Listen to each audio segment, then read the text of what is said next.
I got asked a handful of times while at Texas Pinball Festival if I had heard what a particular podcaster said about me and haggis. And my answer was no, and I don't care. And it's like they're like trying to give me some tidbits about it and everything, and I'm like, I don't care.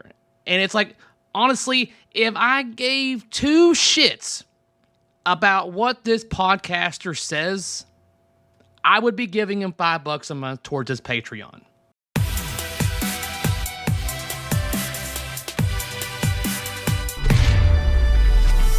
So I get home and I decide to go, you know what? I guess I'll listen to this latest episode since I'm guessing it's being mentioned.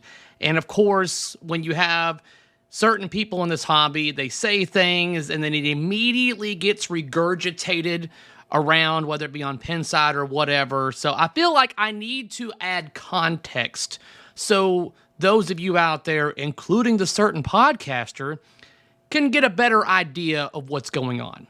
So now instead of reaching out to me directly, it's just much better for them if they just basically pollute with like lies, essentially. Because I was laughing the entire time on listening to this particular segment because it would be like the equivalent, just to simplify it, if someone started ranting about the color of your car and how it's red or whatever, and just going on about how you need to change the color of your car because it being red is blah, blah, blah, blah, blah. Knowing damn well your car isn't red. So the whole time you're listening, it's just like, why is this person talking about this like this? Because it just doesn't make any sense because it's all lies or all just complete opinions that are not true. And the whole thing could be completely botched if the said individual just would have reached out to me. But no, that doesn't make for good entertainment. So here we are. So look, I unboxed a Centaur Revisited or Oblivion Edition at Texas Pinball Festival before the show even started. Now, I thought I gave enough context at the very beginning of my unboxing that would explain the situation, why I'm doing it, but evidently some people don't listen to the first 60 seconds and they just skip through and then they just kind of assume what's going on. The pallet jack was in it. So it feels like it's going to be okay, though. But this is one of possibly two that are currently in the States right now. So we got the approval from Nitro Pinball to unbox this thing for verification purposes. So that's what we're going to do. So what I'm going to do is, and I'm going to take the footage that I sent my patrons on my Patreon page and everything because they're well aware of the context behind this. But let's start out from the beginning. When I get there, I got there on Wednesday to drop off one of the games that I was bringing. And after I get finished dropping it off, I decided to do like, 20-minute live session, just going and walking around the place, giving everyone an idea of what Texas Pinball Festival looks like when there's nothing going on.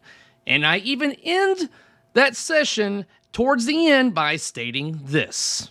All right, guys. I think I'm done, maybe. Guess I'll head back to the house, get some stuff done. Still a lot of things to prep for. So I look forward to seeing a lot of you this weekend. I'll probably go live again tomorrow, of course. I'll be going live throughout the weekend. So I'll see you guys later. I state that I'm going home because I assumed I was done. I'm like, I dropped off a game. What's the point of me hanging around here any longer? There is no point. So I'm going to go home and start working on the next game that I'm going to be bringing tomorrow. So as I get towards the dock and I'm saying my goodbyes, you have a DHL driver walk up and he talks to the guy at the dock, checking everyone in, saying that he has a delivery. They ask him, how many games do you have? He says, I have one.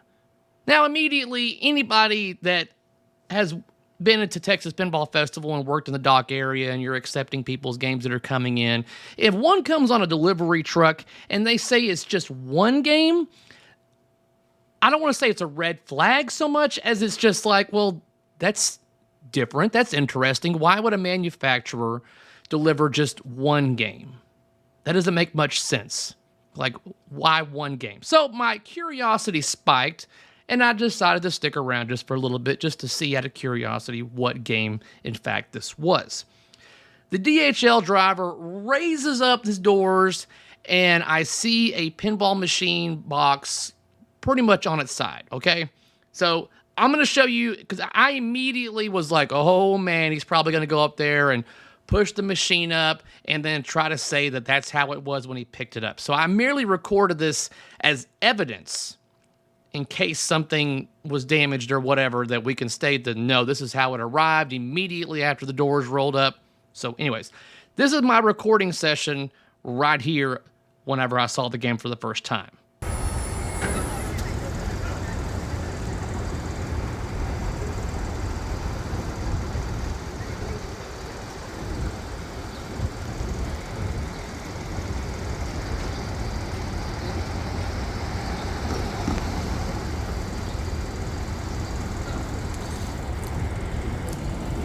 Yeah, man, you're probably gonna need some help with that one. Those things are not lightweight.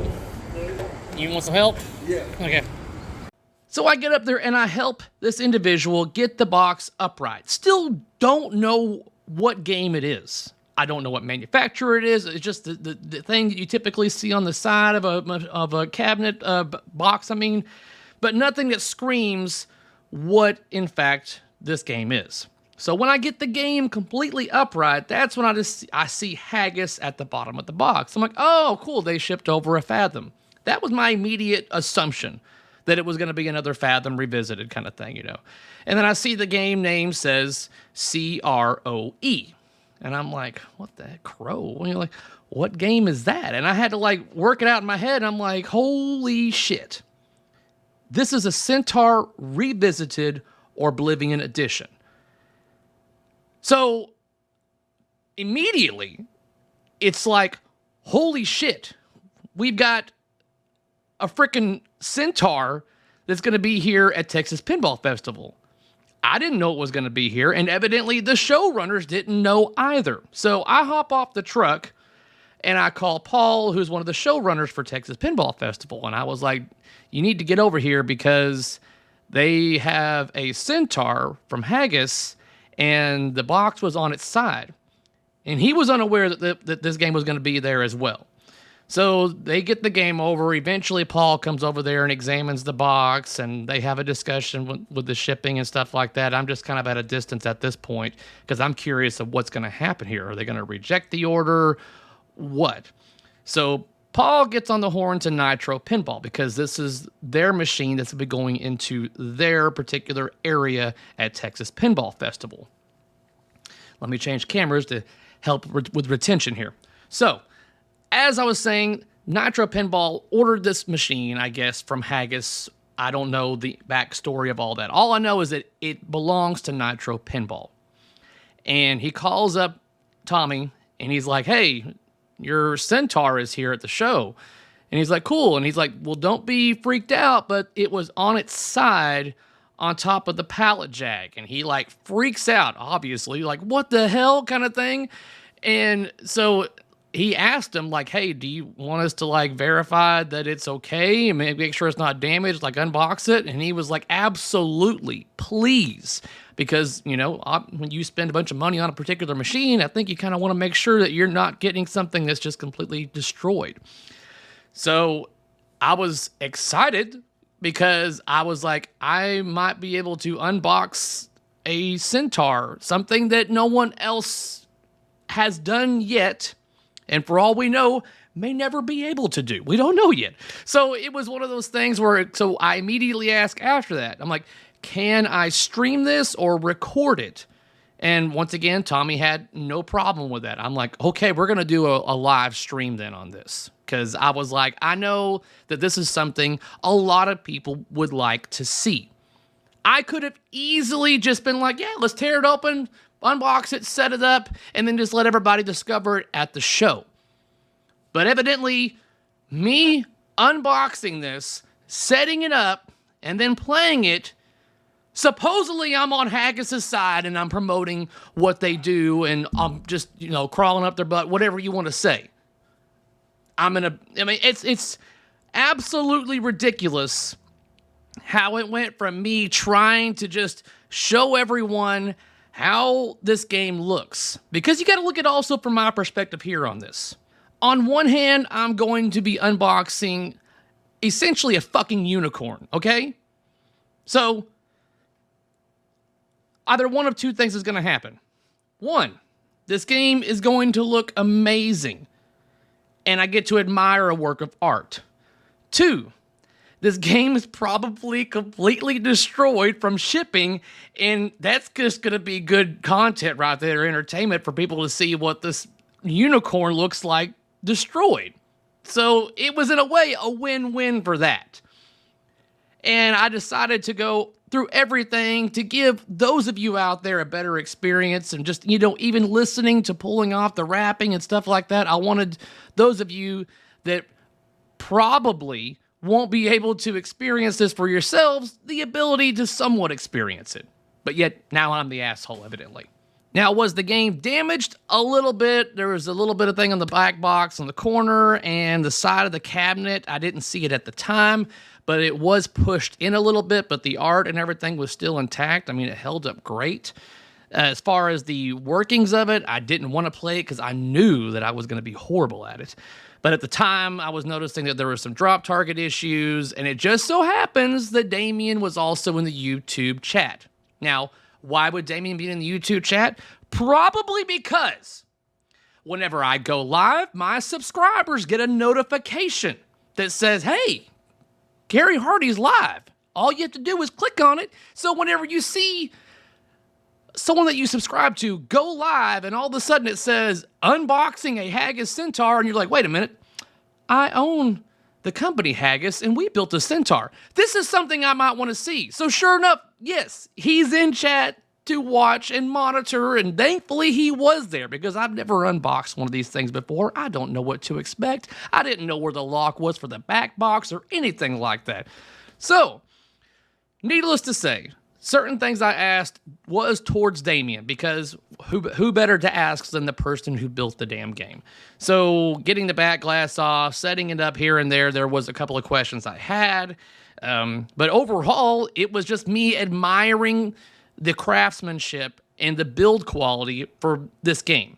And me doing that, for whatever reason, is me promoting them.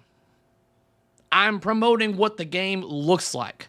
It's like they've never seen me admire a game before. Like that's just completely out of character or something. Do you not watch my videos? Did you not watch some of my streams that were at TPF? A lot of the times, I'm giving you footage to show you the pure hard work that people put into building or restoring their games. I want you to see all that.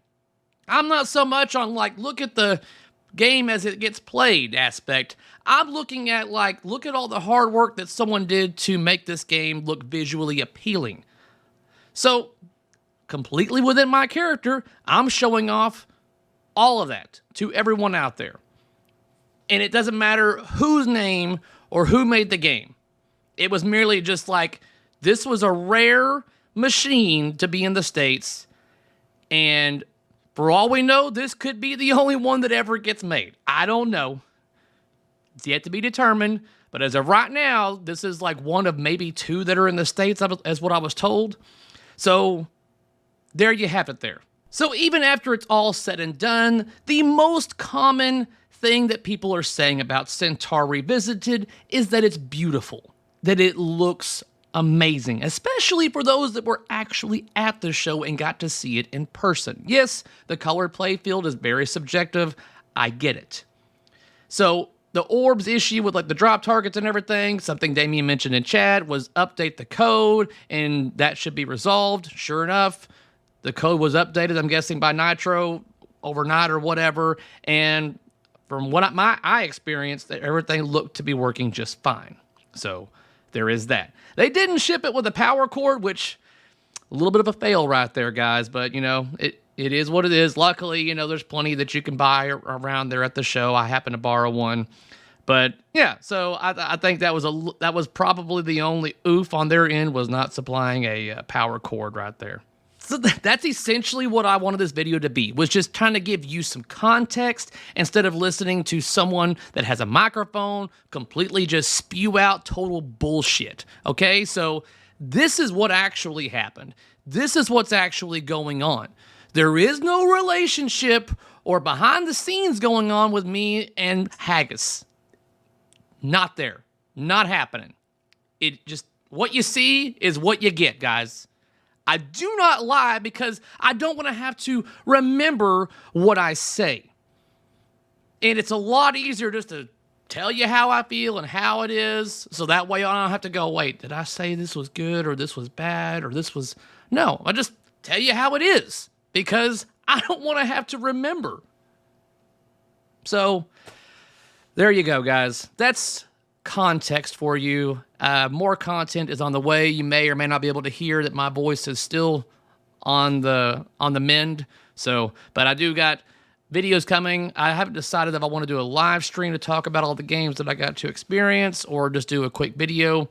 I don't know. We'll see. And what proves my point even further about these certain individuals that just listen to this guy and then just like spew out what he stated is they can't back up what they say on social media or Pinside. They're like, oh, Cary's a sellout to Haggis. And when I asked them directly, I'm like, out of curiosity, I mean, could you enlighten me on why you think that? I'm mainly just curious. Silence.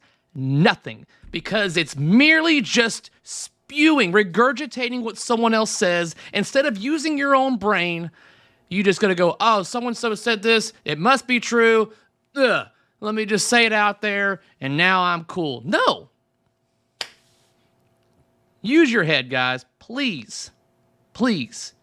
And by all means, if you have questions about my integrity, reach out to me directly. I'm more than happy to set the record straight. Peace out.